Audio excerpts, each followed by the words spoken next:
से ज्यादा 3 प्रवक्ता आए होंगे जिन्होंने मुद्दे पे बात की होगी। अभी जत्थेदार साहब बोल के गए, वो वही बात मुख्य बात थी। तो मैं जम्मू कश्मीर की बात तो बाद में करूंगा, लेकिन आज जो जितने हमारे बीच में जिल्ली साहब बैठे हैं पैगाम के, मैं उनको इस कार्यक्रम की और महेश मानव जी और WTP के, तुम्हारा मेरा सेम ही है ना, मैं इनको बहुत बहुत मुबारक देता हूँ। तो जिल्ली साहब को मैं आप पैगाम से जुड़े हुए हमको भी काफी देर हो गई है, लेकिन देख रहे हैं कि आज का जो पैगाम का कार्यक्रम है इसमें जिल्ली साहब को बहुत बहुत मुबारक।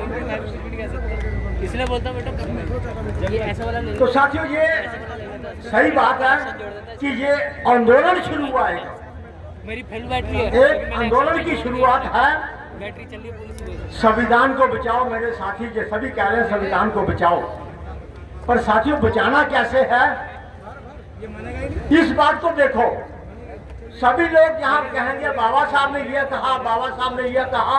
अरे भाई, मैं क्या कर रहा हूँ ये बताओ आप, मैं क्या कर रहा हूँ। सवाल तो ये पैदा होता है कि संविधान को बचाने के लिए हम लोग क्या कर रहे हैं।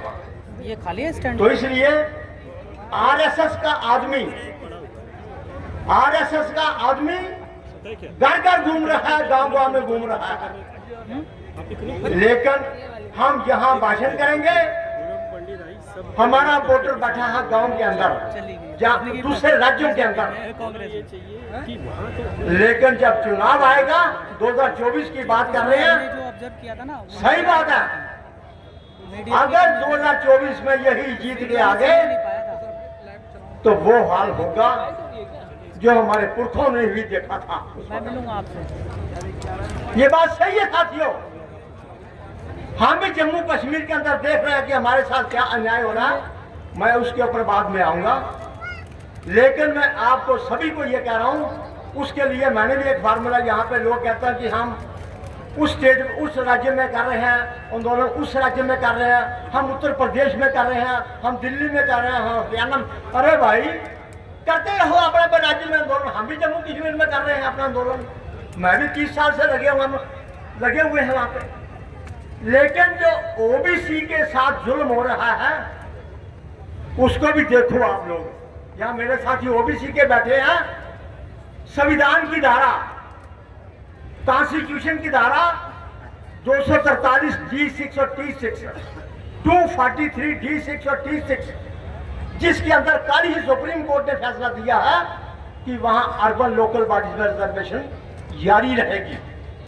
लेकिन मैं हरियाणा वालों को पूछता हूं, पंजाब वालों को, हिमाचल वालों को, जम्मू कश्मीर वालों को हरियाणा में अभी लागू किया गया है, लेकिन जम्मू कश्मीर के अंदर उस संविधान की धारा आज 243 की जो धारा है उसके तहत जम्मू कश्मीर के अंदर पंचायती राज सिस्टम और अर्बन लोकल बॉडीज में OBC का रिजर्वेशन नहीं है। पंजाब के अंदर नहीं है, हिमाचल के अंदर नहीं है। लेकिन अगर हम अलग अलग लड़ते रहे तो ये मेरी बेटी यहाँ बोल के गई कि जातीय जनगणना, वो सही बात बोल के गई है। भाई, तो आप कहते हो हम अपने राज्य में कर रहे हैं, अपने राज्य में कर रहे हैं, तो मैं इस बात को यहाँ पे घोषणा करता हूँ कि जब तक आप पूरे एकजुट होकर, जम्मू कश्मीर भारत का ताज है, लेकिन हम लोग इस बात की आपके सामने कुर्बानी करके ये बताते हैं कि जम्मू कश्मीर से एक यात्रा शुरू कीजिए, मूल निवासी की, चाहे OBC की, चाहे शेड्यूल कास्ट के, जैसे भी है, ये सभी इकट्ठे हो जाओ, नहीं तो चुनाव खत्म हो जाएगा। उसके बाद कहोगे आप कि एक किसी का कैंडिडेट, दूसरा किसी का कैंडिडेट खड़ा हो जाएगा और चुनाव खत्म हो जाएगा। तो साथियों, मैं इस मंच से ये आगाज करता हूं कि हम जम्मू कश्मीर में सबको निमंत्रित कर देते हैं कि आप एक डेट फिक्स करिए। हम जम्मू कश्मीर में अपना, जो मेरे गुलाम हसन जी बैठे हैं, मेरे साथी कश्मीर से, मैं आपको कहूँगा खड़े हुए गुलाम हसन जी, ये मेरे साथी कश्मीर से आए हैं। हम लोगों को निमंत्रण दिया गया वहाँ तो हम लोगों ने कहा कि हम 2 रिप्रेजेंटेटिव जम्मू से जाएंगे, 2 कश्मीर से जाएंगे, लेकिन हम आपको निमंत्रण देने आए हैं कि उस आंदोलन को अगर आपने 2024 तक कामयाब बनाना है तो जम्मू कश्मीर से एक आप जो जब कन्याकुमारी से शुरू करिए, जम्मू कश्मीर से शुरू करिए। हम तैयार बैठे हैं, बिल्कुल लोगों को इकट्ठा करेंगे और आगे भी इकट्ठे कर रहे हैं। मैं अब ये बताऊंगा कि हम लोगों ने, मैं आपको एक उदाहरण दे देता हूँ। जम्मू कश्मीर के अंदर जो पिछड़ी जाति का रिजर्वेशन था पूरा SC ST का, 1950 में संविधान लागू हो गया। मैं इस बात को आपके ध्यान में लाना चाहता था। जम्मू कश्मीर की बात, भगत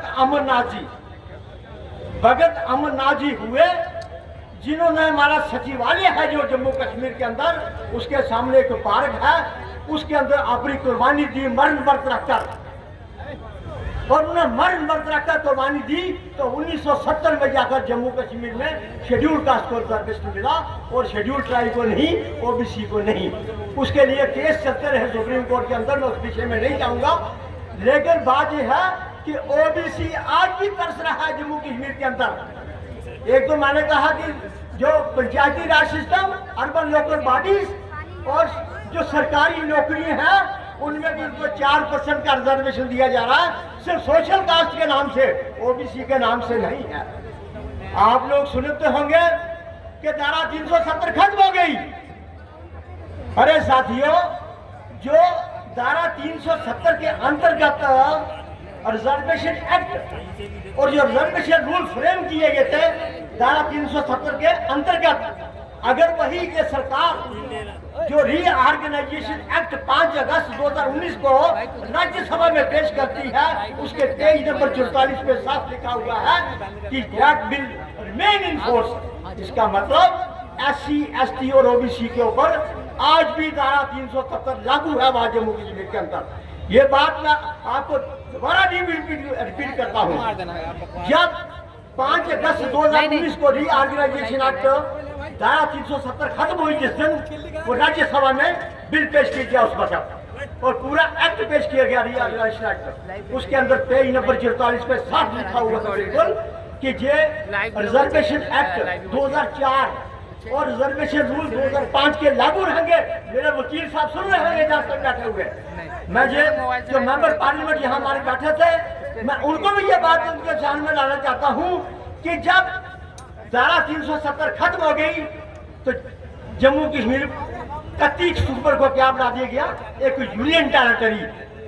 तो मतलब कह रहे जब एक यूनियन टेरिटरी बन गई तो सेंटर के जितने कानून हैं वो डायरेक्ट लागू होंगे जम्मू कश्मीर के अंदर।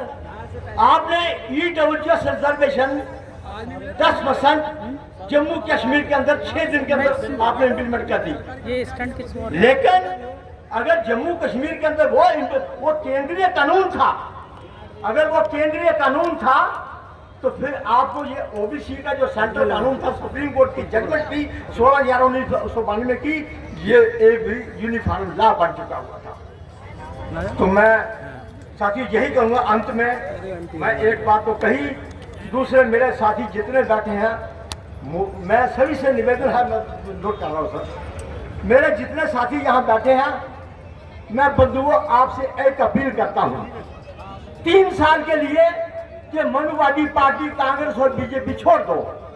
3 साल के लिए छोड़ के देखो, सिर्फ 3 साल के लिए, मैं ज्यादा नहीं कहता। अगर 3 साल के बाद इसका रिजल्ट आपको नहीं सामने आएगा, आप चले जाना वापस, लेकिन छोड़ के तो देखो एक बार इसको, इनको छोड़ो बिल्कुल, दोनों पार्टियों को। ये मनुवादी पार्टी है, जितना कांग्रेस ने नुकसान किया उससे ज्यादा BJP कर रही है हमारा। तो साथियों मैं एक मुद्दे पे जरूर आऊंगा, EVM का मुद्दे। जब जितने भी विदेशी कंट्री हैं, अमेरिका, बड़े बड़े डेवलप कंट्री हैं, जिन्होंने EVM का इस्तेमाल किया और EVM के बाद उन्होंने क्या किया, बैलेट पेपर पे आया। अगर वो बैलेट पेपर पे आ गई है तो इसका मतलब EVM में हेरा फेरी होती है, ये बात सच है बिल्कुल। यहाँ और कुछ लोगों को ये वहम होता है कि यहाँ नहीं हुई और इस विधायक ने जीत गया, लेकिन मेरा मतलब कहने का कि उनकी जहाँ मर्जी होती है। मेरे वरुण ठाकुर जी ने वकील साहब ने बिल्कुल ठीक कहा था कि जो आज इलेक्शन कमीशन का जो एक नया जो एक जैसे अब अग्रवाल जी ना, ये तो मोदी जी ने बनाया है, उसमें एक नेता विपक्ष होना चाहिए और चीफ जस्टिस ऑफ इंडिया और उसके बाद तीनों। तो मैं साथियों, ये मेरे साथी अब मुझे आवाज बुलंद करने की आवाज नहीं दे रहे हैं, तो मैं यही अंत में कहूंगा कि कोलिजियम सिस्टम खत्म होगा तो तभी बात बनेगी। कोलिजियम सिस्टम न कहा बनेगी। बहुत बहुत धन्यवाद चौधरी साहब। और इसी क्रम में हम आगे बुलाना चाहेंगे विनोद कुमार खोसले सर, जो छत्तीसगढ़ से हैं। मेरी आवाज सुन रहे हैं तो मंच पर आ जाए। विनोद कुमार खोसले सर, जोरदार तालियां सर के लिए, ताकि जो उनका उत्साह बढ़ाते रहे कि आपके लिए बहुत सारी अच्छी अच्छी बातें। विनोद सर, नाम एक बार नाम बोलो।